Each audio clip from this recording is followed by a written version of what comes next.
Фрунзе атындагы номер 3 жалпы билим берүү орто мектеби. Саламатсыңарбы балдар? Бүгүн биз кенже мектеп окуучулары үчүн укук бузуулардын алдын алуу деген темадагы класстык саатыбызды баштайбыз. Сабагыбыздын максаты мектептеги жана көчөдөгү жүрүм-турум эрежелери жөнүндө билим алуу, таанып билүү процесстерин өнүктүрүү, ошондой эле укуктук сабаттуулукка тарбиялануу. Балдар, укук деген эмне? Укук бул мыйзам деңгээлине көтөрүлгөн, мамлекет тарабынан белгиленген жалпыга милдеттүү жүрүм-турум эрежелеринин, ченемдеринин тутуму. Ал эми укук бузуу деген бул укуктун кандайдыр бир ченемдерин бузган жорук жоосун болуп саналат.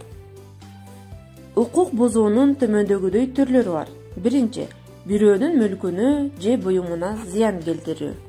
Мисалы, бирөөнүн буюмдарын сындырып талкалоо же классташыңардын, досуңардын китеп кагазын айрып тытуу дагы укук бузууга кирет. Бул сүрөттө көргөнүңөрдөй, кошуналарыңардын же башка адамдардын айнегин сындырып алуу дагы укук бузууга кирет. Ошол себептен ойноп жатканда дагы этияттык менен ойноо зарыл. Сүрөттөргө көңүл бурабыз балдар. Биринчи сүрөттө баласы менен атасы машиналар өтүүчү жолдон өтүп бара жатышат. Бул жерде жол чыракка, ошондой эле адамдар өтүүчү зебрага көңүл бурушубуз керек. Демек, булар жол эрежесин бузуп жатышат. Ал эми экинчи сүрөттө бала менен кыз поезд өтүүчү жолдо бара жатышат. Башкача айтканда, темир жолдо. Кулактарында наушник, музыка угуп бара жатышкандыктан поездин үнүн угушкан жок. Демек, эки сүрөттө тең жол эрежесин бузуу болду. Демек, укук бузуунун дагы бир түрү жолдо жүрүүнүн эрежесин бузуу болуп эсептелинет. Сабактан качып кетүү же себепсиз сабакка келбей коюу укук бузуунун дагы бир түрүнө кирет. Көрдүңөрбү балдар? Сабактан себепсиз калсак, укук бузган болобуз. Ошондуктан сабакты себепсиз калтыруу болбойт. Бул сүрөттөрдөн эмнени көрүп жатасыңар? Укук бузууга мисал боло алабы? Албетте балдар. Биринчи сүрөттө көргөнүңөрдөй, машиналар өтүүчү жолдо ойноого болбойт. Бул жол эрежесин бузуу укугу. Ошондой эле экинчи сүрөттө көргөнүңөрдөй, бирөөнүн короосуна же үйүнө уруксаатсыз кирүү дагы укукту бузуу болуп саналат.